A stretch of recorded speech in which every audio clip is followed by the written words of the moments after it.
Hello viewers, আসসালামু আলাইকুম। Welcome back to my channel. আমি আজকে আপনাদের জন্য স্পেশাল রেসিপি নিয়ে আসছি। আজকে আমি পুরনো ঢাকার ঐতিহ্যবাহী হাজির বিরিয়ানি রেসিপিটা মাটির চুলায় রান্না করে দেখানোর চেষ্টা করব। আজকে রেসিপিটা খুব সহজভাবে দেখানোর চেষ্টা করব।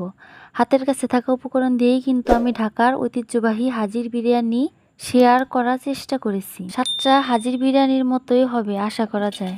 আপনারা বাসায় ট্রাই করে দেখতে পারেন ভিডিওটি দেখে। আর যদি ভালো লাগে তাহলে অবশ্যই আমাকে কমেন্টস করে জানাতে পারেন। চলুন তাহলে দেখে নিই আজকের স্পেশাল বিরিয়ানি আমি কিভাবে রান্না করলাম। প্রথমে আমি মাটির চুলায় কড়াই বসিয়ে দিলাম, দিয়ে দিলাম পরিমাণ মতো তেল আর পেঁয়াজ কুচি।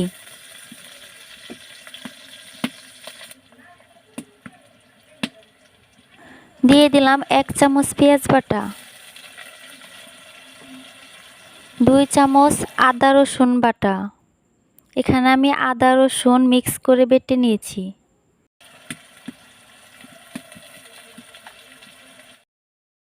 1 চামচ পরিমাণ কাঁচামরিচ বাটা,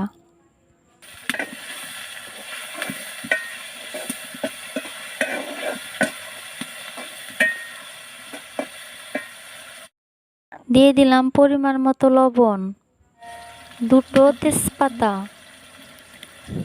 কয়েক টুকরো দারচিনি আর এলাচ,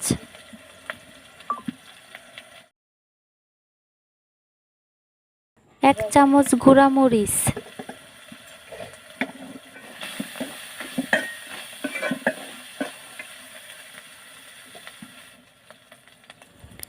1 চামচ ধনিয়া গুঁড়া।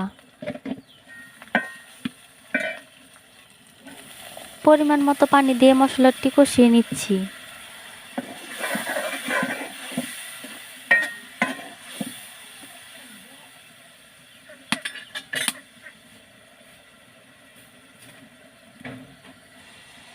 যেহেতু আমি বিরিয়ানি রান্না করব তার জন্য গরুর মাংসের টুকরোগুলো একটু ছোট ছোট করে কেটে নিচ্ছি।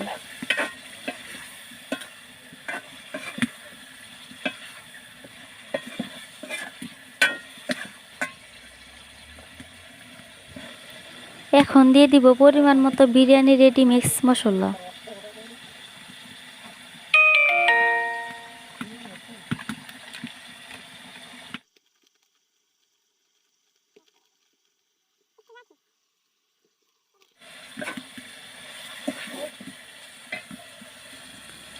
মাংসটা ভালোভাবে কষানোর জন্য একটু পানি দিয়ে দিলাম। যারা সব সময় গ্যাসের চুলায় রান্না করেন তারা একবার এই রেসিপিটা মাটির চুলায় রান্না করে খেতে পারেন, কারণ মাটির চুলায় রান্নার স্বাদটা একটু বেশিই হয়।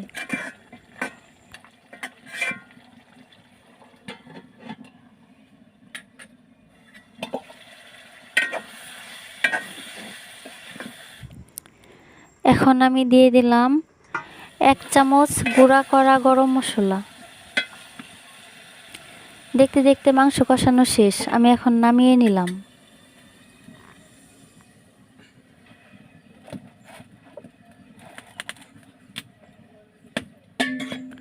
চুলায় অন্য একটি পাতিল দিয়ে দিচ্ছি।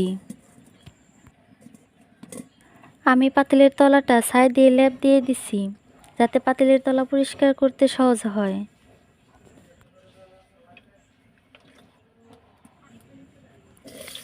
এবারও দিয়ে দিলাম পরিমাণ মতো তেল, পেঁয়াজ কুচি, 2টো তেজপাতা,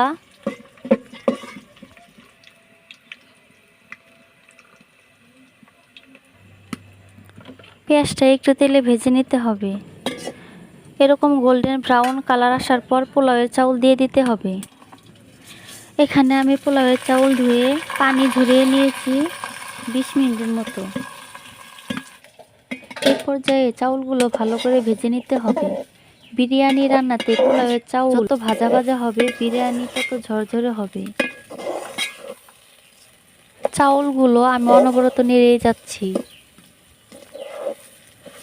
এরকম ভাবে নাড়তে নাড়তে চাউল যখন আধা ভাজা হবে তখন পানি দিয়ে দিতে হবে।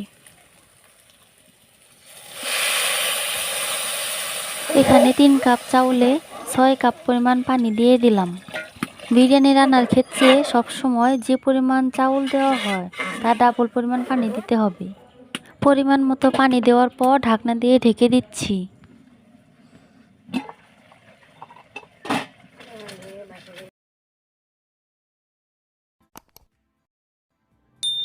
অল্প পরিমাণ পানি থাকা অবস্থায় কষিয়ে রাখা মাংস দিয়ে দিলাম। এবার মাংসের সাথে বিরিয়ানিটা ভালোভাবে মিক্স করে নিতে হবে, কারণ ভালোভাবে মিক্স না করলে বিরিয়ানির মশলা আলাদা আলাদা থেকে যায়।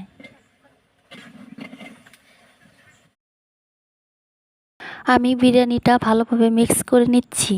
শেষ পর্যায়ে দিয়ে দেব 1 চামচ পরিমাণ জিরা গুঁড়া। ঢাকার স্পেশাল হাজির বিরিয়ানি যারা খেয়েছেন তারা এর স্বাদ ভুলতে পারবে না। এই বিরিয়ানি এতটাই মজাদার যা একবার খেলে বারবার খেতে মন চাইবে। হাজির বিরিয়ানি পুরান ঢাকার অনেক ফেমাস একটি খাবার। এই দোকানগুলোর রেসিপিগুলো যদিও সিক্রেট থাকে, কিন্তু নিজেদের স্বাদ ও পছন্দ অনুযায়ী রান্না করলে তাদের মতোই হবে। আমার মতে গ্রাম্য পদ্ধতিতে মাটির চুলায় যে কোনো রান্নার তুলনা হয় না। তবে ঢাকার হাজির বিরিয়ানির মতো হুবহু এক না হলেও 99% সেম হবে। রান্নার শেষ পর্যায়ে আমি গোটা কাঁচামরিচ দিয়ে দিলাম, এতে বিরিয়ানির টেস্ট আরও ভালো হয়। বিরিয়ানিটা নাড়াচাড়া করে কিছুক্ষণের জন্য ঢাকনা দিয়ে ঢেকে দমে দিয়ে দিলাম। মিডিয়াম আছে 10 মিনিটের মতো ঢাকনা দিয়ে ঢেকে দেওয়ার পর রান্না হয়ে গেল ঢাকার স্পেশাল হাজির বিরিয়ানি। হাজির বিরিয়ানি নাম হলেও এর স্বাদ এবং বানানোর উপায় অনেকটা তেহারি বানানোর মতো। আপনারা যদি হাজির বিরিয়ানি রান্নার পদ্ধতি না জেনে থাকেন তাহলে এই রেসিপিটা ফলো করে আজই রান্না করুন এবং তাক লাগিয়ে দিন সবাইকে। রইল হাজির বিরিয়ানির পারফেক্ট রেসিপি। আশা করছি সবার অনেক ভালো লাগবে। আমার ছেলেটা বিরিয়ানি খুব পছন্দ করে, তাই আমি প্রায়ই হাজির বিরিয়ানি রান্না করি। ভিডিওটি ভালো লাগলে অবশ্যই লাইক, শেয়ার এবং সাবস্ক্রাইব করার অনুরোধ থাকলো। হাজির বিরিয়ানি সম্পর্কে কোনো মতামত থাকলে কমেন্ট করে আমাকে জানাতে পারেন। সবাই ভালো থাকেন, সুস্থ থাকেন। আল্লাহ হাফেজ।